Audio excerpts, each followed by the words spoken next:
Assalamu alaikum and greetings. It's another beautiful day in Lahore, and today is 16th of July 2025. Uh, I have a very interesting blog. The contents would really be interesting as you would follow the discussion.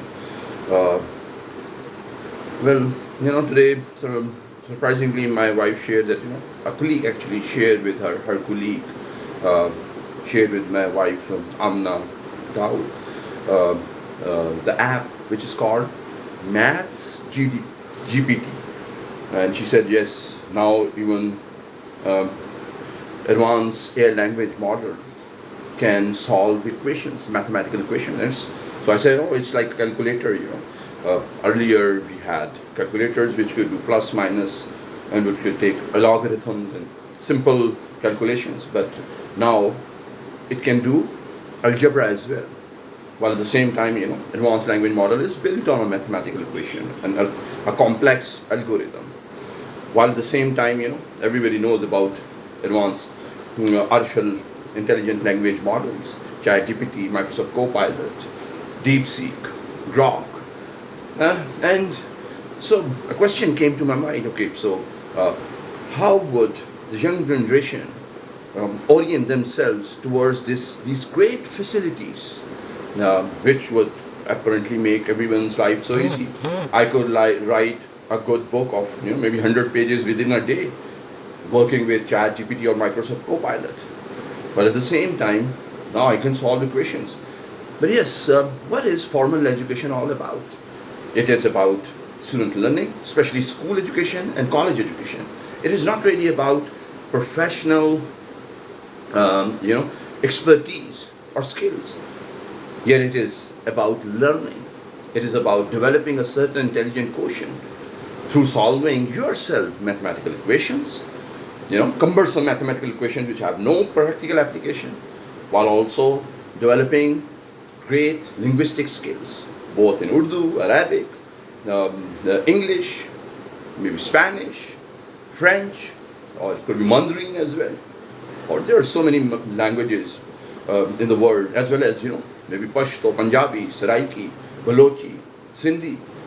So these two aspects are very important in formal learning at school level and college level.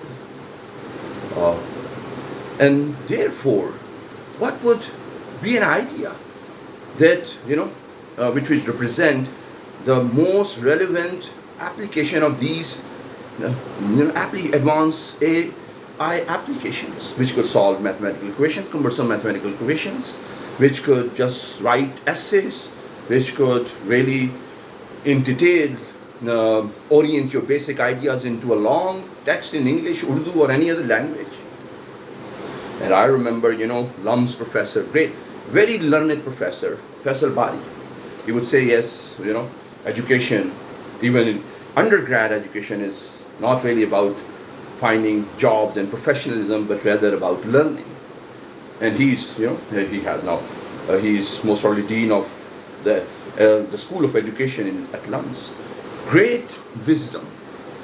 Great wisdom. Adil Najam would share similar ideas. But then there would be another question, and that is that how should I guide as a PhD to educationists? Yes, students, young students of school, college, and undergraduate studies should still be solving equations, should still be writing essays, should still be expressing themselves through their own linguistic expressions, and they could be multilingual: Arabic, Spanish, Urdu, Punjabi, English, French, Mandarin, or any language. So there has to be a certain pedagogy adjustment. Creativity should be enhanced. Students should be facilitated and allowed to use these advanced artificial intelligent language models and applications. But yet, they should themselves also be solving mathematical algebraic equations and would be expressing themselves in any linguistic expression. And they should then be prepared for starting a professional life. Then there is another challenge. And that challenge is what I'm trying to address for so many years. That how the job market will orient them. In economics, there is agriculture sector, manufacturing sector, and services sector. And it would be representing private enterprise, or it will be representing social sector, non-government organizations, or it will be representing professionalism or any other profession or public service profession representing the government. While at the same time, service sector would be defining since the start of 21st century the most productive labor demand is generally met through a thriving services sector. Services sector which includes financial services, which will include telecommunication services, which could include banking sector, stock markets, while at the same time education sector and services sector also includes religious teaching experts, Sharia experts. I mean, of course, it's a great civilization, and there is so much work being done and its application to the practical aspects of life, even in economics.